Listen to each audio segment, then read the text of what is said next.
Hi ಎಲ್ಲರಿಗೂ ನಮಸ್ತೆ. China creations YouTube ಚಾನಲ್ಗೆ ಸ್ವಾಗತ. ನೀವೆಲ್ಲರೂ ಚೆನ್ನಾಗಿದ್ದೀರಂತ ಭಾವಿಸ್ತಾ, ಇದು ಬಂದುಬಿಟ್ಟು ಹೇಮಾವತಿ ಎಂಜರಪ್ಪನ ಜಾತ್ರೆ ಸೋಮವಾರ ಇದ್ದಿದ್ದು ನಿನ್ನೆ. ಇದು ಬಂದುಬಿಟ್ಟು ನಾವು ಬಸ್ಸಲ್ಲಿ ಹೋದ್ವಿ. ಬೆಂಗಳೂರಿಂದ ಬೆಳಗ್ಗೆ 5 ಗಂಟೆಗೆ ಎದ್ದು ಇಲ್ಲಿಂದ ಶಿರಾಕ್ಕೆ ಹೋದ್ವಿ. ಶಿರಾದಲ್ಲಿ ಗೌರ್ಮೆಂಟ್ ಬಸ್ ಅದು ಟೈಮಿಂಗಿಗೆ ಇತ್ತು, ಬಟ್ ನಾವು ಪ್ರೈವೇಟ್ ಬಸ್ಸಲ್ಲಿ ಹೋದ್ವಿ. ಸೊ ನೋಡಿ, ಪ್ರೈವೇಟ್ ಬಸ್ಸಲ್ಲಿ ತುಂಬ ಜನ ನಿಂತ್ಕೊಂಡು ಕೂತ್ಕೊಂಡು ಹೋದ್ವಿ. ಅಲ್ಲಿಗೆ ರೀಚ್ ಆಗೋ ಅಷ್ಟರಲ್ಲಿ ಆಲ್ರೆಡಿ 11 ಗಂಟೆ ಆಗಿತ್ತು. 11 ಗಂಟೆ ಅಷ್ಟರಲ್ಲಿ ಆಲ್ರೆಡಿ ಅರ್ಧ ಜನ ಧೂಪ ಹಾಕ್ಬಿಟ್ಟು ಹೋಗ್ತಾಯಿದ್ರು ಬಿಸಿಲು ಅಂತ. ನಾವು ಬಂದ್ವಿ.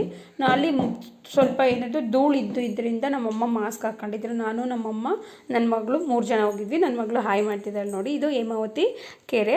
ಕೆರೆಯಲ್ಲಿ ತುಂಬ ನೀರಿದೆ. ಆಮೇಲೆ ನಾವು ಇಲ್ಲಿ ಅಂದರೆ ಬಸ್ ಇಳಿತೀವಲ್ಲ, ಅಲ್ಲಿಂದನೂ ಕೂಡ ಧೂಪನ ಮಾರ್ತಾ ಇರ್ತಾರೆ. ಸೊ ಚಿಕ್ಕ ಪ್ಯಾಕೆಟಲ್ಲಿ ಪುಡಿ ಮಾಡಿರೋದನ್ನ 10 ರೂಪಾಯಿಗೆ ಒಂದು ಅಂತ ಮಾಡ್ತಾರೆ. 10 ರೂಪಾಯಿಗೆ 1, 2, 10 ರೂಪಾಯಿಗೆ ಚಿಕ್ಕ ತುಂಬ ಚಿಕ್ಕದು ಒಂದೊಂದು ಸ್ವಲ್ಪನೇ ಧೂಪ ಹಾಕ್ಬಿಟ್ಟು ಅದು 5, 6 ಆ ಥರ ಕೊಡ್ತಾರೆ 10 ರೂಪಾಯಿಗೆ. ನೋಡಿ ಎಲ್ಲ ಕಡೆ ನೋಡಿ, ಇಲ್ಲಿ ದಪ್ಪಗೆ ಇಟ್ಕೊಂಡಿದ್ದಾರೆ ನೋಡಿ. ಈ ಥರ ಇದು 100 ರೂಪೀಸ್ ಒಂದು ಹೇಳ್ತಾರೆ. ಈ ಥರ ಧೂಪನ ಪುಡಿ ಮಾಡಿನೂ ಮಾರ್ತಾ ಇರ್ತಾರೆ. ಮತ್ತು ಅವರು ಏನದು ಫುಲ್ಲು ಬೇಕು ಅಂದರೂ ಹಾಗೇನಾದರೂ ಕೊಡ್ತಾರೆ ನೋಡಿ. ಇಲ್ಲಿ ಪುಡಿ ಮಾಡಿ ಪ್ಯಾಕೆಟು ಕೂಡ ಮಾಡಿ ಇಟ್ಕೊಂಡಿದ್ದಾರೆ, ಮತ್ತು ಹಾಗೇನೂ ಕೂಡ ಇಟ್ಕೊಂಡಿದ್ದಾರೆ ನೋಡಿ. ಕಲ್ಲು ಚಚ್ಚುತ್ತಿದ್ದಾರೆ ಕಲ್ಲಲ್ಲಿ ಪುಡಿ ಆಗೋದಕ್ಕೆ ಅಂತ. ಸೊ ನೋಡಿ, ಇದು ದೇವಸ್ಥಾನ ಮುಂದೆ, ಅಂದರೆ ಫುಲ್ ಮುಂದೆ ಬಂದಾಗ ಈ ಥರ ಎಲ್ಲ ಅಂಗಡಿಗಳನ್ನು ಜೋಡಿಸಿದ್ರು ಜಾತ್ರೆಯಲ್ಲಿ. ಹೂವಿನ ಅಂಗಡಿ, ಕಾಯಿ ಅಂಗಡಿ ಎಲ್ಲನೂ ಕೂಡ ಇಲ್ಲಿ ಸಿಗ್ತಾಯಿತ್ತು.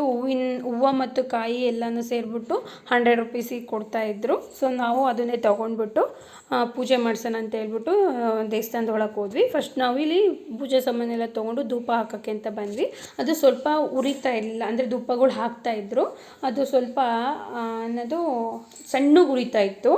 ನಾವು ಕೈ ಮುಗಿದ್ಬಿಟ್ಟು ಧೂಪ ಎಲ್ಲ ಹಾಕಿದ್ವಿ ನೋಡಿ. ಈ ಕಡೆ ತೋರಿಸ್ತೀನಿ ನಿಮಗೆ. ಎಲ್ಲ ಧೂಪ ಹಾಕಿ ಇಲ್ಲಿ ಏನು ಹಾಯ್ಕೊತಿದ್ದಾರೆ ಅಂದರೆ, ಒಂದೊಂದು ಧೂಪ ಹಾಗೆ ಹಾಕಿದ್ರಲ್ಲ, ಅದನ್ನು ಹಂಗೆ ಹಾಯ್ಕೊತಾ ಇದ್ರು. ಬಟ್ ಅದನ್ನ ಏನಕ್ಕೆ ಎತ್ಕೊತಾ ಇದ್ರು ಧೂಪ ಹಾಕಿರೋದ್ರನ್ನ ಅಂತ ಹೇಳಿ ನನಗೆ ಗೊತ್ತಾಗಲಿಲ್ಲ ನೋಡಿ. ಇಲ್ಲಿ ಸಣ್ಣ ಉರಿತಿದೆಯಲ್ಲ, ಇಲ್ಲಿ ಉರಿತಾ ಇದೆ. ಇದು ಫುಲ್ಲು ಜಾಸ್ತಿ ಒತ್ತಿ ಉರಿಯುತ್ತೆ. ಇದನ್ನು ನಾನು ನಿಮಗೆ ಮುಂದೆ ವಿಡಿಯೋ ಬರುತ್ತೆ ನೋಡಿ, ತೋರಿಸ್ತೀನಿ ಹೆಂಗೆ ಉರಿತಿದೆ ಅಂತ. ಸೊ ನಾವು ಧೂಪ ಹಾಕ್ಬಿಟ್ಟು ಕೈ ಮುಗಿದ್ಬಿಟ್ಟು, ಇಲ್ಲಿ ಕಂಬ ಕಟ್ಟಿದ್ದಾರಲ್ಲ, ಇದು ಸಿಡಿ ಆಡೋದು ಅಂತ.